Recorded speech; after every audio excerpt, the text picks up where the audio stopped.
अस्सलाम वालेकुम स्टूडेंट्स, उम्मीद है आप सब खैरियत से होंगे। आज हम जमात चहारम की किताब उर्दू नरगिस से यूनिट नंबर 4 की कहानी जो पहली है त्यौहार वो करेंगे। सबसे पहले हम इसके मकासद देखते हैं। त्यौहार को लिखने के क्या मकासद हैं। तुलबा और तालिबात इस काबिल हो जाएंगे कि वो पाकिस्तान के कौमी और मजहबी त्यौहार और उनकी अहमियत से आगाह हो सकें। इस्लामी त्यौहार ईद उल अज़हा और ईद उल फितर की अहमियत से वाकिफ हो सकें। मुसलमानों के अलावा ईसाई, हिंदू, पारसी और सिख मज़ाहब के त्यौहारों से रोशनास हो सकें। नए अल्फाज का ज़ख़ीरा हासिल कर सकें। खाली जगह और सवालों के जवाब तहरीर कर सकें। अल्फाज को अपने जुमलों में इस्तेमाल कर सकें। उम्मीद है आपको इसके मकासद समझ में आ गए होंगे।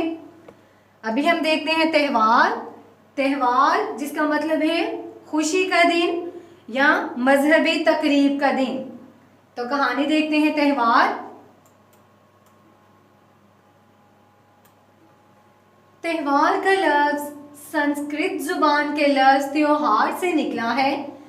इसके मायने ऐसा खास दिन जो किसी कौम के लोग एक मुकर्ररा तारीख को मनाते हैं। मुकर्ररा तारीख जो एक तारीख मुकर्रर की हुई हो, तयशुदा तारीख को मनाते हैं।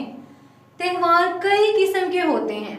कुछ का ताल्लुक अहम मजहबी वाक़यात से होता है, ताल्लुक वाबस्तगी होती है मजहबी दीनी वाक़यात से होता है। कुछ इंतहाई अहम कौमी वाक़यात की सालाना याद के तौर पर मनाए जाते हैं। सालाना साल के बाद हर साल मनाए जाते हैं। बाज़ त्यौहार किसी ख़ास मौसम की आमद का पता देते हैं, खबर देते हैं। पाकिस्तान रंगारंग तहजीबों और रवायात की सरजमीन है। रंगारंग रंग बरंगी कई रंगों की तहजीबों और रवायात, रवायत की जमा जिसके मायने हैं इजहार करना की सरजमीन है। पाकिस्तान कई त्यौहार मनाते हैं। पाकिस्तानी कई त्यौहार मनाते हैं और इनमें ज़बरदस्त जोशो खरोश से हिस्सा लेते हैं। ज़बरदस्त आला जोशो खरोश जज्बे से हिस्सा लेते हैं। मजहबी त्यौहार, इन त्यौहारों का ताल्लुक मुख्तलिफ मजहबों से है, जैसे इस्लाम, ईसाइयत, हिंदू मत, पारसी मजहब वगैरह। पाकिस्तान में ज़्यादातर मुसलमान रहते हैं। मुसलमानों की अक्सरियत ज़्यादा है। ये लोग इस्लाम की तालीमात पर अमल करते हैं और यकीन रखते हैं कि एतमाद रखते हैं, भरोसा रखते हैं कि हज़रत मोहम्मद सल्लल्लाहु अलैहि वसल्लम आखिरी नबी हैं। मुसलमान हिजरी कैलेंडर के मुताबिक, हिजरी कैलेंडर इस्लामी कैलेंडर के मुताबिक अपना त्यौहार मनाते हैं जो चांद के हिसाब से चलता है।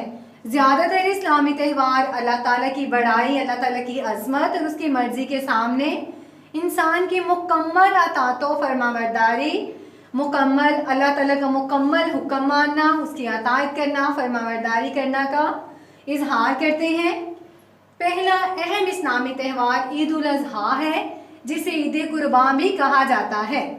इस ईद से कब्ल दुनिया भर के मुसलमान पहले दुनिया भर के मुसलमान मक्का मुकरमा में जमा होकर, इकट्ठे होकर हज का फरीज़ा अदा करते हैं। अहम इबादत जो कि फ़र्ज है वो अदा करते हैं।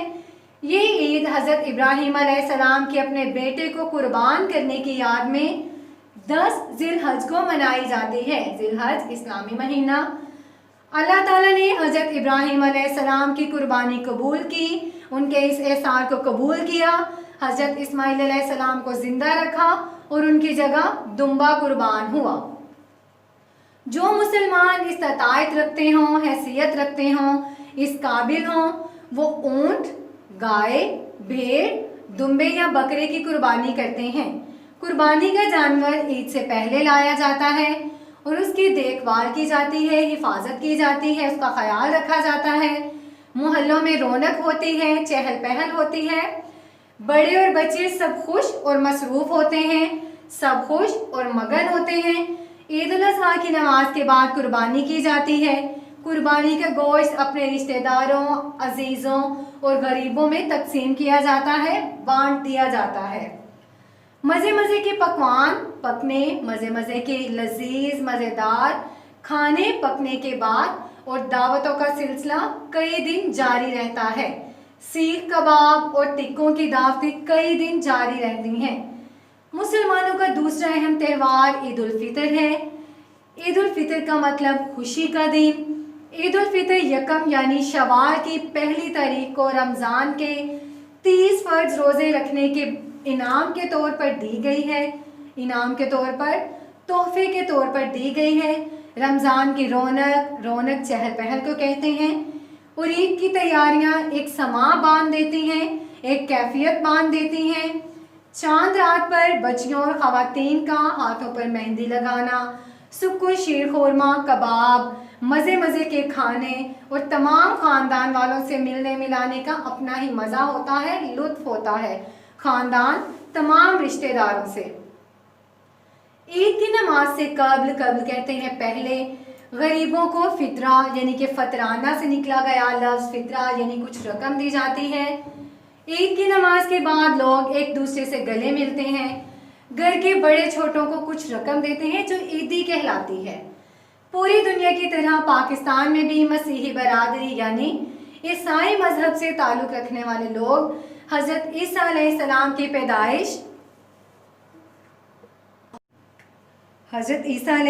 की पैदाइश की खुशी में 25 दिसंबर को क्रिसमस मनाते हैं। क्रिसमस के दिन एक दूसरे को तोहफे दिए जाते हैं, केक, मिठाइयाँ और बहुत से खाने मसलन बुनी हुई टर्की ख़ास एहतमाम से खाए और खिलाए जाते हैं। बुनी हुई टर्की ईसाइयों की एक डिश है जो ख़ास एहतमाम से बड़े अच्छे इंतज़ाम से खाए और खिलाए जाते हैं। मसीही बरादरी का दूसरा बड़ा त्यौहार ईस्टर है। ईस्टर पर आम तौर पर चॉकलेट से बनाए नकली अंडे बच्चों की मनभाती चीज़ होते हैं, मनभाती पसंदीदा। पाकिस्तान में मुसलमान और मसीहियों के बाद सबसे बड़ी तादाद हिंदुओं की है। ये ज़्यादातर सिंध के मशरकी हिस्से में थरपारकर, सांगढ़, बदेन और हैदराबाद के गिरदोनवाह में आबाद हैं। गिरदोनवाह आसपास के इलाकों में आबाद हैं। दशहरा उनका बड़ा और अहम त्यौहार है। ये हर साल मौसम ख़ज़ां के आगाज़ में मनाया जाता है। मौसम ख़ज़ां वो मौसम जिसमें पत्ते झड़ते हैं। उनका एक और त्यौहार दिवाली है जिसमें हिंदू अपने घर को रंग बिरंगी रोशनियों से सजाते हैं। रंग बिरंगे तरह तरह के रंग की, हर रंग की रोशनियों से सजाते हैं, आरास्ता करते हैं, मुज़य्यन करते हैं। इसी तरह बहार की आमद के त्यौहार के तौर पर होली का त्यौहार मनाया जाता है। मौसम बहार वो मौसम जिसमें फूल खिलते हैं। ज़रतशी मजहब के मानने वाले पारसी कहलाते हैं। ज़रतशी मजहब आग की पूजा करने वाले जो लोग हैं वो पारसी कहलाते हैं और उनका सबसे अहम त्यौहार नौरोज़ है जो बहार की आमद के मौका पर 21 मार्च को मनाया जाता है। इस मौका पर पारसी घरानों में नौरोज़ के ख़ुसूसी खाने पकाए और खिलाए जाते हैं। गिलगित, हुंजा और इस कर्दू के बहुत से लोग पोलो खेल और लोक मौसीकी के ज़रिए भी नौरोज़ का जश्न मनाते हैं। पाकिस्तान में रहने वाले सिख हसन अब्दाल सूबा पंजाब में अटक के नज़दीक वाक़या है में हर साल अप्रैल में बैसाखी का मेला मनाते हैं। इसको मनाने के लिए बड़ी तादाद में भारत से सिख यात्री पाकिस्तान आते हैं। बड़ी तादाद में, बहुत ज़्यादा लोग, सिख एक मज़हब है, यात्री अपने मज़हब के लिए सफ़र करने वाले, मज़हब की खातिर सफ़र करने वाले यात्री कहलाते हैं, पाकिस्तान आते हैं। ओके तो बच्चों, उम्मीद है आपको कहानी त्यौहार समझ में आ गई होगी। उसके तमाम मुश्किल अल्फाज के मानी आपको बता दिए गए थे। जितने भी नए अल्फाज थे उन तमाम के मानी आपको कहानी में बता दिए गए ताकि आप सलीस या आसान उर्दू कर सकें। नए अल्फाज के मानी आपको पहले ही तमाम के तमाम बता दिए गए हैं। आगे देखते हैं, हमारे पास है मारूजी सवालात। दुरुस्त जवाब के दायरे को पेंसिल से भरिए और खाली जगह में लिखिए। कहानी को पढ़ने के बाद आप तमाम जो दुरुस्त जवाब है उसको पेंसिल से भरेंगे, इसको हल करेंगे। दुरुस्त जवाब को पेंसिल से भरने के बाद उसके बाद हमारे पास सवाल जवाब है। कहानी को पढ़ने के बाद आपको मकासद में ही बता दिया गया था कि आप इन्हें खुद हल कर सकेंगे।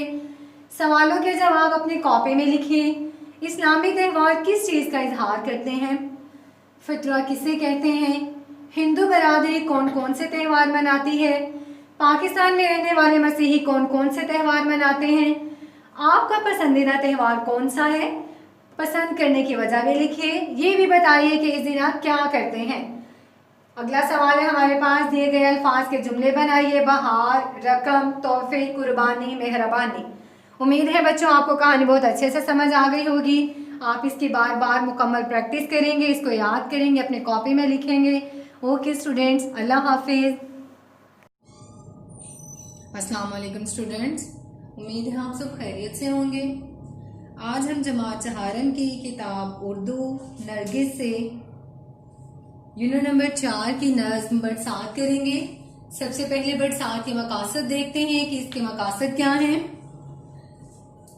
नज़्म को पढ़ने के बाद तुलबा और तालबात इस काबिल हो जाएंगे कि वो अल्लाह सुब्हान व तआला की अता करदा नेमतों से वाकिफ होकर उसका शुक्र अदा कर सकें, शायर इस्माइल मेठी की शायरी से आगाह हो सकें, नए अल्फाज का जखीरा हासिल कर सकें, नए अल्फाज के मानी जानकर तहरीर कर सकें, खाली जगह, खुशखती और हम आवाज अल्फाज तहरीर कर सकें, अशार तरतीब से तहरीर कर सकें। शुरू करते हैं। नज़्म बरसात। आपने नज़्म बरसात को पढ़ने के बाद इसका खुलासा लिखना है। सबसे पहले हम नज़्म बरसात को देखते हैं, इसके मुश्किल अल्फाज के मानी देखेंगे। वो देखो उठी काली काली घटा, है चारों तरफ छाने वाली घटा। काली काली घटा, काले काले बादल, छाने वाली घटा, चारों तरफ फैल जाने वाली घटा। जो बादल हैं वो चारों तरफ फैल जाएंगे। घटा की जो आने की आहट हुई, हवा में भी सनसनाहट हुई। आहट कहते हैं बहुत हल्की सी आवाज को, सनसनाहट कहते हैं लर्जना।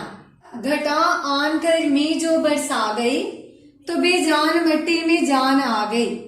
मी कहते हैं बारिश को। घटा के आने से जब बारिश आई, जब बारिश बरसी, बारिश हुई तो बेजान मिट्टी में, मुर्दा जमीन में भी जान आ गई। जमीन सब्जे से लहलहाने लगी, किसानों की मेहनत ठिकाने लगी। जमीन सब्जे से, हरी भरी घास से लहलहाने लगी, हरकत करने लगी, झूमने लगी। किसानों की मेहनत ठिकाने लगी, किसानों की मेहनत रंग ले आई। जड़ी बूटियां पेड़ आए निकल, अजब बेल पत्ते अजब फूल फल। जड़ी बूटियां होती हैं, पेड़ दरख्त को कहते हैं। अजब अजीब अनोखे बेल पत्ते, अजब फूल फल। अजब बेल पत्ते निकल आए और अजीब ही अनोखे ही फूल और फल। हर एक पेड़ का एक नया ढंग है, हर एक फूल का एक नया रंग है। हर एक पेड़ का, हर एक दरख्त का अपना ही नया अंदाज है, तरीका है। हर एक फूल का अपना ही एक नया रंग है। ये 2 दिन में क्या माजरा हो गया कि जंगल का जंगल हरा हो गया। माजरा, वाकया, किस्सा कि जंगल का जंगल हरा हो गया, सरसब्ज और शादाब हो गया। जहां कल था मैदान चटेल पड़ा, वहां आज है घास का बन पड़ा। चटेल कहते हैं वो जगह जहां सब्जा ना हो। बन कहते हैं जंगल को। हजारों फुदकने लगे जानवर, निकल आए गोया के मट्टी के पर। हजारों जानवर जो थे वो उछलने कूदने लगे, जैसे कि मट्टी के भी पर निकल आए हों।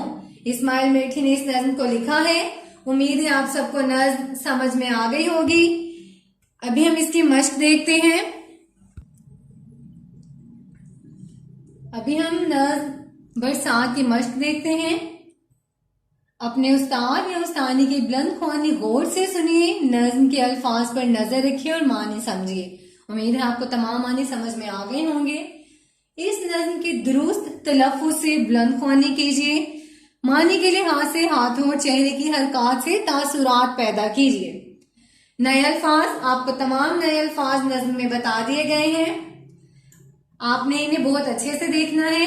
मारूजी सवालात हैं, दुरुस्त जवाब के दायरे को पेंसिल से भरिए और खाली जगह में लिखिए। नज्म को पढ़ने के बाद आप इसे करेंगे। खुशखती है, ये नज्म अपनी कॉपी में खुशखत लिखिए और आखिरी 4 अशआर की इमला की तैयारी कीजिए। सवाल जवाब है, सवालों के जवाब अपने कॉपी में लिखिए। शायर ने नज्म में मी बरसने यानी बारिश से पहले का मंजर बयान किया है, उसे अपने अल्फाज में लिखिए। नज्म में बयान होने वाले बारिश के बाद के मनाजिर अपने अल्फाज में लिखिए। आप जहां रहते हैं वहां बरसात का मौसम किन महीनों में आता है। नज्म से हम आवाज अल्फाज चुनकर लिखिए। आहट, लहलहाने, ढंग।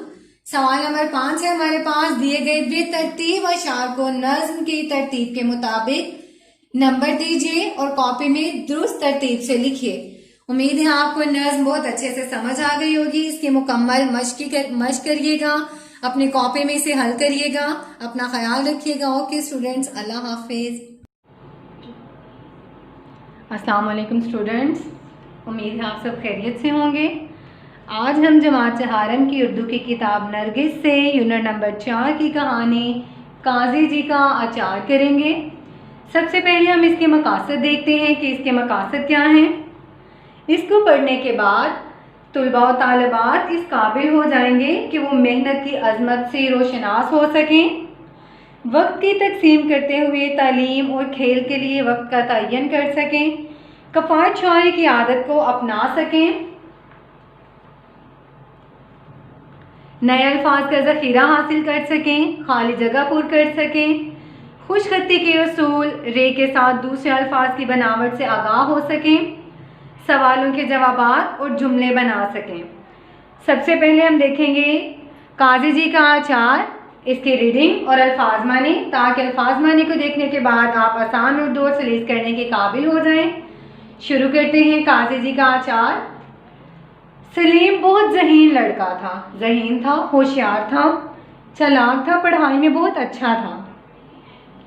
वो पढ़ाई में अव्वल आता था, पहले नंबर पर आता था और खेलों में भी तमगे लेकर आता, तमगे इनामात लेकर आता। यही हाल उसकी बहन नजमा का भी था। वो हर इम्तिहान में सबसे ज़्यादा नंबर लेती और कढ़ाई, बुनाई और खुशखती के सारे मुकाबलों में अव्वल आती। दोनों भाई बहन मिलजुल कर रहते, इकट्ठे रहते, एक साथ रहते और एक दूसरे के काम में हंसी खुशी हाथ बटाते, खुशी खुशी खुश होकर एक दूसरे का हाथ बटाते, एक दूसरे की मदद करते। सलीम को सुबह सुबह मंडी जाकर फल और सब्जियां खरीदने का शौक था, ज़ौक़ था। उसे अच्छे फलों और सब्जियों की पहचान भी खूब थी, शनाख्त खूब थी, अच्छी तरह से थी। नजमा इन फलों और सब्जियों को इस खूबसूरती से काटती, तराशती और सजाती कि वो आंखों को भली लगती, अच्छी लगती, खूबसूरत लगती। कई मर्तबा वो फलों और सब्जियों से ऐसी शक्लें और नमूने बनाती, जाविये बनाती कि सब हैरान रह जाते, सब हैरतज़दा हो जाते, हैरानगी का इजहार करते। वो हर चीज़ में किफ़ायत शौरी यानी कि बचत से काम लेती, अपने जेब खर्च से पैसे बचाते और ज़रूरत पड़ने पर अपने वालिदैन की मदद करते। जेब खर्च जो रोज़मर्रा उन्हें पैसे दिए जाते खाने के लिए, उन्हें बचाकर वो ज़रूरत पड़ने पर अपने वालिदैन की मदद करते। कभी कोई चीज़ ज़ाया ना करते, किसी भी चीज़ का ज़िया ना करते। उनके वालिदैन अपने होनहार लायक फाइक अच्छे बच्चों की इस आदत से बहुत खुश थे। वो अक्सर कहा करते थे कि एक मसरूफियत 100 बलाओं को टालती है। एक मसरूफियत, मगन होना किसी भी काम में, 100 बलाओं को, मुसीबतों को टालती है, दूर करती है। वो अपने बच्चों को किफ़ायत शायरी का सबक भी देते, बचत से काम लेने का सबक भी देते, उन्हें ये दर्स देते थे। कहते जितना खाना हो उतना ही प्लेट में निकालो, जितने खाने की आपको ज़रूरत है उतना ही प्लेट में निकाला जाए। कोई चीज़ ज़रूरत से ज़्यादा ना खरीदो, जितनी चीज़ की आपको ज़रूरत है सिर्फ उतनी चीज़ ही खरीदी जाए। वो दोनों माँ बाप से कभी भी जहाँ फरमाइश भी नहीं करते थे, कोई भी फजूल की फरमाइश अपनी ख्वाहिश का इजहार नहीं करते थे, क्योंकि वो जानते थे कि उनके माँ बाप घर का खर्च मुश्किल से चलाते हैं, दुश्वारी से चलाते हैं। नजमा और सलीम पढ़ाई के वक्त खूब पढ़ते और खेल के वक्त खेलते। दोनों बच्चे कभी कभार अपने वालिद की दुकान पर जाते तो दुकान की मुख्तलिफ चीज़ों को इस खूबसूरती से सजाते मुज़य्यन करते, आरास्ता करते कि अब्बा और गाहक खरीदार दोनों खुश रहते। मोहल्ले और पड़ोस वाले भी सलीम और नजमा की तारीफ़ करते, पड़ोस हमसाए भी सलीम और नजमा की तारीफ़ करते, उन्हें उनके अच्छे अल्फाज में हौसला अफजाई करते। पड़ोस के काजी जी और उनकी बेगम कभी कभी उनके लिए एक बहुत उम्दा तोहफा भेजते थे, बहुत आला तोहफा भेजते थे। वो जब कभी अपने घर में अचार डालते या मुरब्बा बनाते तो बोतल भरकर अनवर साहब को ज़रूर दे जाते। उन्हें मालूम था, पता था कि उनके पूरे घराने को, पूरे घर वालों को अच्छे अचार, चटनियाँ और मुरब्बे बहुत पसंद हैं, मरगूब हैं। आम का अचार हो या मुरब्बा, खजूर की चटनी हो या खुबानी का मुरब्बा, अनवर साहब और उनका पूरा घराना ये सब कुछ इतने शौक से खाता कि काजी जी की बीवी कहती, बस जी आप लोगों को खाते देखकर हमारी सारी मेहनत वसूल हो जाती है, हासिल हो जाती है, मिल जाती है। उनकी ये बात सुनकर एक दिन सलीम और नजमा की वालदा बोली, सुनिए आप लोग बहुत अच्छा अचार और मुरब्बा तैयार करते हैं, अगर ये चीज़ें बाज़ार में फ़रोख्त की जाएं, बेच दी जाएं तो क्या ख्याल है। ये सुनते ही अनवर साहब बोले, क्या मतलब, यानी ये नेमत इनाम आम लोगों को बेच दी जाए, फ़रोख्त कर दी जाए, हम देखते रह जाएं और दुनिया खाए। उनकी इस बात पर हर एक हंसा, सब मुस्कुराए। सलीम तो हंसते हंसते दोहरा हो गया, बहुत ज़्यादा हंसा। नजमा बोली, अरे अब्बा जान, पहले सारा अचार आपके सामने रख दिया जाएगा, आप उसमें से जी भरकर अपना हिस्सा निकाल लीजिएगा, जी भरकर अपना दिल खुश कर लीजिएगा। उसके बाद जो थोड़ा बचेगा वो गरीब गाहकों के हिस्से में आएगा। गरीब मुफलिस को भी कहा जाता है, गाहकों खरीदारों के हिस्से में आएगा। ये तय हो गया कि काजी जी और उनकी बेगम के तैयार किए हुए अचार और मुरब्बे बाजार में बिका करेंगे, उन्हें बेचा जाएगा, फरोख्त किया जाएगा।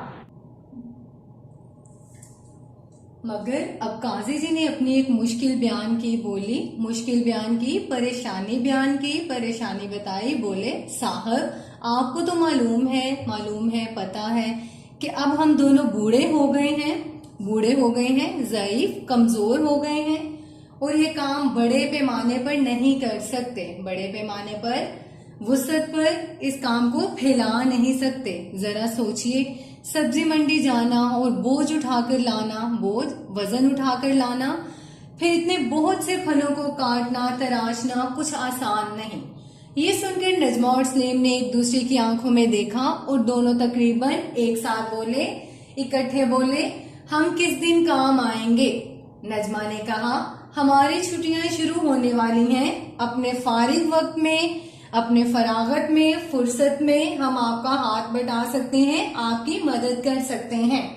सलीम ने कहा, सब्जी मंडी का काम तो आप मुझ पर छोड़ दीजिए, ऐसे उम्दा फल और ऐसी अच्छी सब्जी लाकर दूंगा, उम्दा आला किस्म के अच्छे फल और ऐसी अच्छी सब्जी लाकर दूंगा कि आप भी याद करेंगे। नजमा बोली, और इन चीजों को काटने का काम आप मुझ पर छोड़ दीजिए। लीमू और केरियां, कच्चे आम काटने की तो मैं माहिर हूँ, इसमें तो मैं महारत रखती हूँ। काजी साहब बोले, हाँ बेटी, ये बात मुझसे बढ़कर कौन जानता है, किसे पता है, लेकिन तुम्हारी तालीम पहले आती है। सलीम ने कहा, हम आपसे जो अचार और मुरब्बे बनाना सीखेंगे वो भी तो एक तरह की तालीम है। ये हुनर तमाम उम्र काम आएगा, ये महारत, ये जो फन है तमाम उम्र काम आएगा। सलीम की ये बात सुनकर सब खुश हुए और आम का अचार डालने का फैसला कर लिया गया। कुदरत को शायद इसी फैसले का इंतजार था, मुंतजिर था। दूसरे या तीसरे ही दिन जोर की आंधी आई, जोर की बहुत ज्यादा तेज आंधी आई और दरख्तों से इतने बहुत से कच्चे आम गिरे कि बाजार में उनके अंबार लग गए, ढेर लग गए और आमों के दाम भी कम हो गए, आमों की कीमत भी कम हो गई। अनवर साहब ने सलीम से कहा, लो भाई मौका अच्छा है, बाजार जाओ और देखभाल कर अच्छी तरह से अच्छी अच्छी केरियां लेकर आओ, कच्चे आम लेकर आओ। काजी साहब से कहते हैं कि अल्लाह का नाम लेकर काम शुरू करें। नजमा की अम्मी बोली, जरा अच्छी तरह सोच लीजिए। काजी जी ने अचार का कारोबार शुरू किया तो दुनिया वाले पता नहीं कैसी कैसी बातें बनाएंगे, पता नहीं क्या कहेंगे। नजमा ने बड़ी समझदारी की बात कही, बड़ी अक्लमंदी की बात कही। वो बोली, जो मेहनत करके हलाल रोजी खाता है, हलाल रिज़्क कमाता है और खाता है, वो फिर दुनिया वालों की परवाह नहीं करता, दुनिया वालों की फिक्र नहीं करता। अगली ही सुबह सब्जी मंडी से बहुत उम्दा आला किस्म के कच्चे आम आ गए। नजमा ने आम काटने शुरू किए तो सबने कहा, एहतियात से, जरा ध्यान से हाथ ना काट लेना। सलीम कागज कलम ले आया ताकि काजी जी से पूछकर अचार में पड़ने वाले मसालों के नाम लिख ले। सलीम अपने पुराने जानने वाले पंसारी से मसाले खरीदने चला गया। पंसारी जिस दुकान पर मसाले वगैरह हर चीज मौजूद होती है। नजमा ने धुले हुए कच्चे आमों की 4-4 फांकें इस तरह काटनी शुरू की कि वो डंठल के पास जुड़ी रहीं। डंठल कहते हैं, यहाँ पे डंठल कहा गया है जड़ों वाली सब्जी की शाख जिस पर फूल आ जाते हैं। देखते ही देखते नजमा ने सारी गुठलियां निकालकर अलग की, अलहदा कर दी और तराशे हुए आम चादर पर फैला दिए। इतनी देर में सलीम सारे मसाले ले आया। काजी साहब ने मेथी के बीज तो साबित रहने दिए और बाकी मसाले यानी राई, कलवंजी, सौंफ और लाल मिर्च बड़ी महारत से, बड़े फन से कूट डाले। हल्दी पहले ही पिसी हुई आई थी। अब सबने मिलकर इन कटे हुए मसालों में थोड़ा सा सरसों का तेल मिलाकर उनका मलीदा बना लिया, उन्हें मिक्स कर लिया। फिर ये सारा मसाला आमों के अंदर भर दिया गया। घर में बहुत से चीनी के मर्तबान थे। मर्तबान कहते हैं चीनी या मिट्टी का बर्तन जिसमें मुरब्बा या अचार रखा जाता है। अब ये सारे मसाला भरे आम मर्तबानों के अंदर भरकर धूप में रख दिए गए और मर्तबान के मुंह पर कपड़ा बांध दिया गया। धूप तेज थी, धूप बहुत ज्यादा थी। 3 दिन में आमों का सारा पानी सूख गया, खुश्क हो गया। चौथे दिन काजी जी ने मर्तबानों में सरसों का तेल डाला, इतना तेल कि आम उसमें डूब गए। अब धूम मची कि 1 हफ्ते बाद मर्तबान खुलेंगे।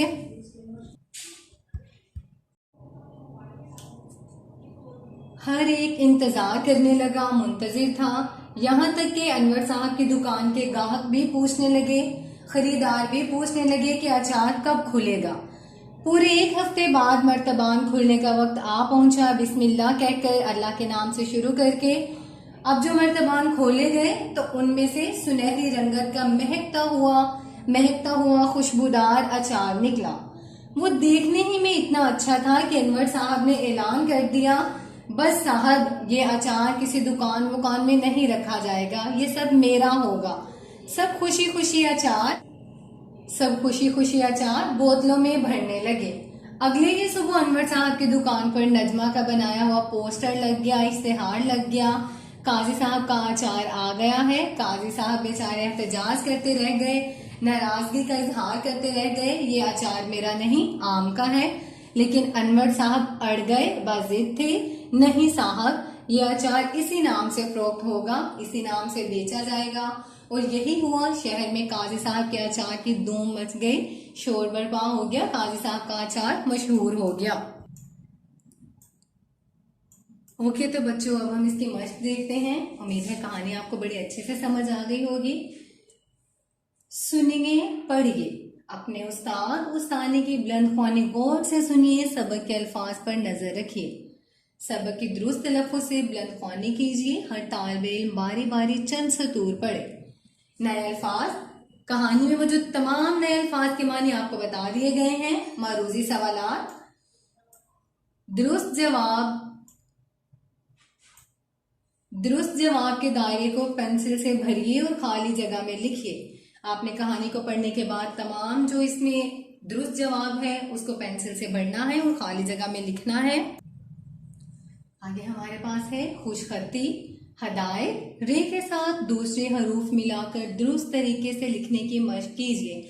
आप सब अपने अपने कॉपी पे भी इसकी भरपूर मशक करेंगे। उसके बाद हमारे पास है सवाल जवाब। सवालों के जवाब अपनी कॉपी में लिखिए। सलीम और नजमा में से किसी एक के किरदार की खसूसियात तहरीर कीजिए। सबक का मरकजी ख्याल तहरीर कीजिए। कफायत शायरी का क्या मतलब है? नजमा और सलीम ने अचार बनाने में काजी जी की किस तरह मदद की? अपना जायजा लीजिए और कम से कम 2 काम ऐसे लिखिए जो आप बहुत बेहतर अंदाज में कर सकते हैं। सवाल नंबर 3 है हमारे पास, जुमलों में इस्तेमाल कीजिए हाथ बटाना, फरमाइश, कभी कभी, तोहफा, मर्तबान। सरगर्मी है हमारे पास, किसी खाने, चटनी या मुरब्बा बनाने की तरकीब लिखिए और इसका पोस्टर भी बनाइए। उम्मीद है बच्चों आपको काजी जी का अचार कहानी पसंद आई होगी और तमाम समझ में आई होगी। इसकी तमाम मशक की आपने भरपूर तैयारी करनी है, अपने कॉपी पे इसको हल करना है। अल्लाह हाफिज। अस्सलाम वालेकुम स्टूडेंट्स, उम्मीद है आप सब खैरियत से होंगे। आज हम 4वीं क्लास की किताब उर्दू नरगिस से यूनिट नंबर 4 की नज़्म जल कुकर करेंगे, जिसका आपने मरकजी ख्याल करना है। सबसे पहले इसके मकासद देखते हैं कि इसके मकासद क्या हैं। इसको पढ़ने के बाद तुलबा और तालबात इस काबिल हो जाएंगे कि वो मुख्तलिफ मौसमों और उनके बारे में जान सकें। मुख्तलिफ लोगों के मिजाज भी मुख्तलिफ होते हैं। शानुल हक हक्की की शायरी से महसूस हो सकें। खुशखती के असूल सीन, शीन, स्वाद के साथ रे लंबी होकर नीचे आती है से वाकिफ हो सकें। सवालों के जवाब तहरीर कर सकें। इमला की दुरुस्ती कर सकें। शुरू करते हैं नज़्म जल कुकर। मुझको तो सारे मौसम लगते हैं यूं ही गड़बड़, जाड़ा, बहार, गर्मी, बरसात और पतझड़। मुझको तो सारे मौसम लगते हैं यूं ही गड़बड़, गड़बड़, खराब, जाड़ा, सर्दी, बहार, मौसम बहार जिस मौसम में फूल खिलते हैं, गर्मी, हरारत, बरसात, बारिशों का मौसम और पतझड़, खजां का मौसम जिस मौसम में पत्ते झड़ते हैं। जाड़े में दिल हमारा गर्मी की लू को तरसा। सर्दी में हम लू कहते हैं गर्म हवा को, सर्दी में हम गर्म हवा को तरसते हैं। गर्मी में याद आया बरसात का पसीना, गर्मी में बरसात का पसीना याद आया। बरसात में न पाया वो प्यास का भड़कना, गुजरी बहार यूं ही देखा न जर्द पत्ता। बरसात में बारिशों के मौसम में प्यास बिल्कुल भी न लगी, प्यास के लिए बिल्कुल भी न तड़पे। गुजरी बहार, बहार गुजरी यूं ही देखा न जर्द पत्ता, कोई पीला पत्ता नहीं देखा। जर्द कहते हैं पीले को। पतझड़ में सिर्फ शाखें पत्तों का जिक्र ही किया, 12 महीने में यारों मैं हसरतों का मारा। पतझड़ मौसम खजा में सिर्फ शाखें पत्तों का जिक्र ही किया, 12 महीने में यारों में हसरतों का मारा। हसरतें, आरजुएं, ख्वाहिशात, तमन्नाओं का मारा।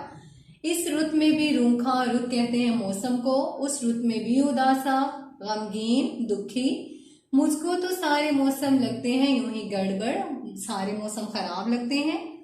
जाड़ा, बहार, गर्मी, बरसात और पतझड़। जाड़े में रोकते हैं चश्मे पे मत नहाओ। जाड़े में, सर्दी में रोका जाता है कि चश्मे में, तालाब पर मत नहाओ।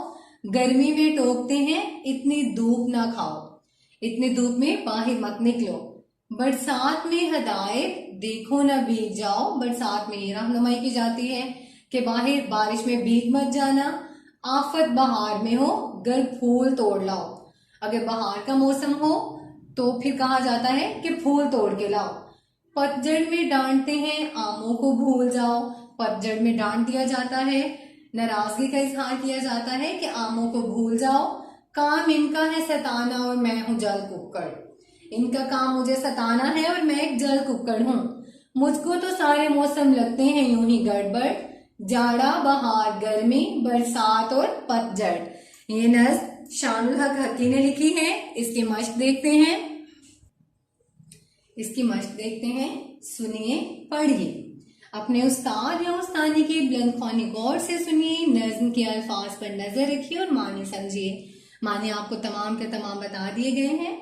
इस नज्म की दुरुस्त तलफ़्फ़ुज़ से बुलंद ख्वानी कीजिए। मानी के लिहाज से हाथों और चेहरे की हरकत से तासुरात पैदा कीजिए। खुशखती है हमारे पास, देखते हैं। हदायत रे के साथ सेन शीन सौद दुरुस्त तरीके से लिखने की मशक कीजिए। ये मशक आप अपनी कॉपी पर भी करेंगे। अगला सवाल है हमारे पास सवाल जवाब। सवालों के जवाब अपनी कॉपी में लिखिए। इस नज्म के शायर का नाम क्या है? इस नज्म के मरकजी किरदार का मिजाज कैसा है? खुश मिजाज, हंसमुख, बदमिजाज, चिड़चिड़ा।